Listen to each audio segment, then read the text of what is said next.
Olá, sejam bem-vindos ao meu canal Eduardo Emantes Sonoplasta.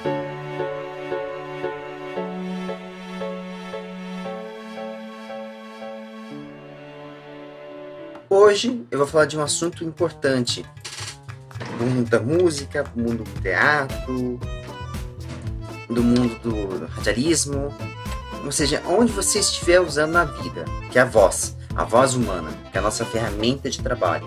Nós usamos para poder nos comunicar com o público, né? A voz é uma coisa na qual a gente sempre tem, né? Desde o nosso nascimento. Só que a gente não sabe, desde quando a gente é pequeno, a gente não sabe como usar isso. Só a partir dos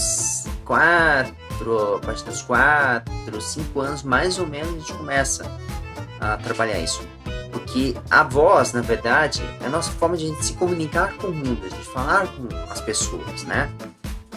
A gente pode usar nossas cordas vocais que ficam, só para poder esclarecer o nosso sistema, ficam aqui na região do pescoço, bem aqui, né? Na laringe, entre a laringe, aqui tem as pregas vocais, as cordas vocais ficam nesta região aqui, sendo que a nossa cabeça, nosso crânio, nossa caixa de ressonância, é com essa caixa que a voz ela é ampliada, a voz é transmitida, né, para o exterior da boca, né, que os lábios e línguas servirão como articuladores das nossas palavras. Quanto mais abrimos mais a boca, mais a voz sai mais límpida, mais solta. Uma coisa que é interessante é que nós usamos para falar, cantar desse jeito, assim, gargalhar, tipo,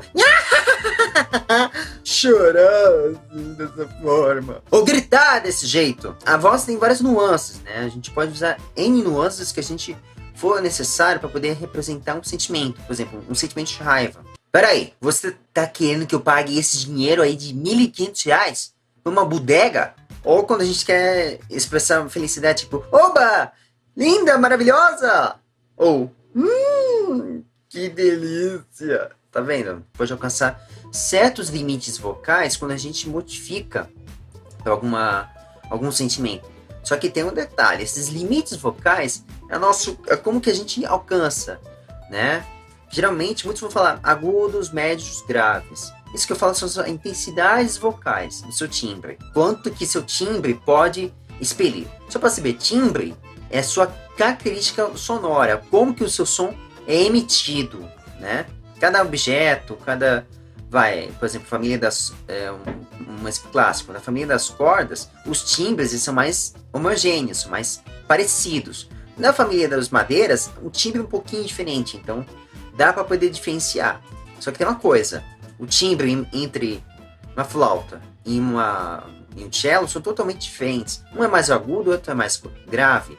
Um é mais encorpado e o outro é mais aveludado, o som.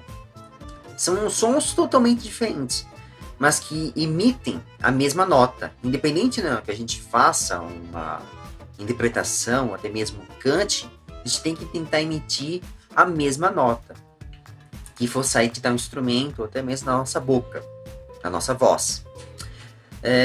Tem algumas coisas que é interessante levar em consideração, que a voz humana é muito variável. Nós temos milhões de timbres, então nós não sabemos exatamente como que é cada timbre. Você ouvindo uma multidão, mas se você ouvir separadamente, de forma isolada, dá para poder analisar e descobrir como que é. Por exemplo, minha voz é um médio grave, médio. Até posso chegar ao médio agudo, mas é muito difícil. Porque para fazer os agudos, eu teria que puxar muito da minha garganta e fazer uma voz de cabeça. Que é mais ou menos assim. Ai, tinha tesão, jovem, né? E fui pro falsete, que é o meu limite. Quando eu vou pro falsete, significa que você está no seu limite. Então, uma dica, nunca faça alguma coisa além do seu limite. Nunca. Porque isso é perigoso. Quanto mais você forçar a voz desse jeito assim, eu vou demonstrar. Tá vendo? Eu forcei um pouquinho a voz. Então, evita isso, né? Que isso força, isso machuca as suas cordas vocais, suas pregas. Em primeiro lugar, as cordas vocais, elas são muito sensíveis. Qualquer dano pode ser irreparável. Daqui a pouquinho eu vou explicar o quis dizer com isso? O mais importante da voz é que a gente tem que saber cuidar muito bem dela. Fazer aquecimentos vocais, sempre ter uma garrafinha de água, evitar mudança de temperatura brusca, evitar sucos ácidos em excesso, como limão, abacaxi, laranja. Maçã é bom para a voz porque vai fazer uma certa limpeza na sua garganta, para poder tirar aquele muco que é formado por causa de certas substâncias, como leites, chocolates, essas coisas que têm que ser evitadas. Quando a gente fala de extensão vocal, por exemplo, quando a gente fala, a gente está falando uma extensão normal. Mas quando a gente canta, a gente tende a aumentar ainda mais a nossa extensão. Podemos ficar até chegando máximo de um limite do piano. Tem um artista, acho que é Adam Lopez, se não me engane, que ele tem uma extensão muito maior além do piano. Ele pode superar uma nota a mais. Isso é um feito raro e muito difícil. Alguém conseguir alcançar essa meta, esse valor, vamos dizer assim.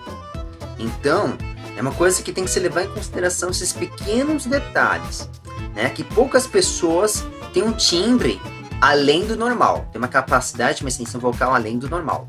Bom, se você não sabe cuidar muito bem de sua voz, é interessante levar em conta alguns detalhes. Primeiro, quando a gente gasta a nossa voz, demais no canto principalmente, ou quando a gente está dublando, você pode ficar rouco com o tempo. A rouquidão é uma disfonia um tanto que complicada, porque inflama suas cordas vocais, inflama suas pregas vocais.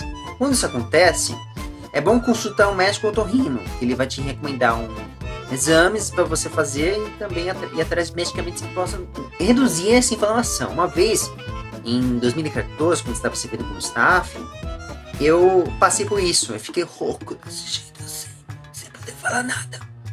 Quase nada. Eu não conseguia nem sequer exercer meu trabalho, que era fazer os campeonatos. Nossa, eu tive que pedir ajuda para poder fazer isso. Eu estava febril, doente. Mesmo assim, eu fui porque afinal de contas tem contrato, essas coisas, né? Mas enfim, quando a nossa voz fica doente, a gente está doente, a gente tem esse problema mesmo de deixar as cordas vocais travadas, fracas. Isso é perigoso. Se você forçar demais a voz, você pode correr o risco de criar nódulos ou cistos nela. E para poder trabalhar isso é só com o médico fonoaudiólogo, para poder tratar essas disfonias, esses problemas com mais facilidade. Só que tem um caso, o famoso caso do Zezé de Camargo. Ele, não sei como que isso aconteceu, um imbecil de um fonoaudiólogo, ele mexeu no nódulo, sendo que na verdade poderia ter usado outras coisas sem ser feito uma cirurgia invasiva. Então o que aconteceu? Ele fez essa tal cirurgia para poder mexer nesse nódulo e a voz dele se danificou. Não é mais como antigamente. Então, por isso que eu falo, todo cuidado é pouco. E é bom sempre cuidar da voz, porque a voz é nosso próprio instrumento de comunicação. Então, é importante levar em consideração que você tem que cuidar, independente se você canta, fala, locuta, vai dublar, independente. A voz é nosso instrumento, então todo cuidado é pouco. Bom, e uma última dica. Procurem também um professor de canto. Por quê? É um profissional mais capacitado de você ouvir sua voz e analisar. Até mesmo o produtor musical que estiver predisposto a bandas, acabará ouvindo timbres. De tudo qualquer jeito. Digo mais, um professor de canto ou um professor de música pode te ajudar a analisar sua voz, te dar mais dicas e saber como trabalhar sua voz em tal música. Então, é mais recomendável procurar sempre o orientador para poder te ensinar como que é a sua voz e como te trabalhar de uma maneira mais adequada, ok? Bom, eu espero que vocês tenham gostado. Curtem, compartilhem e por favor se inscreva para poder me ajudar.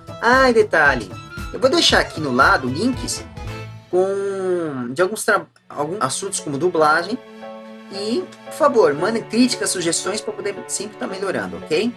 Bom, muito obrigado e até a próxima.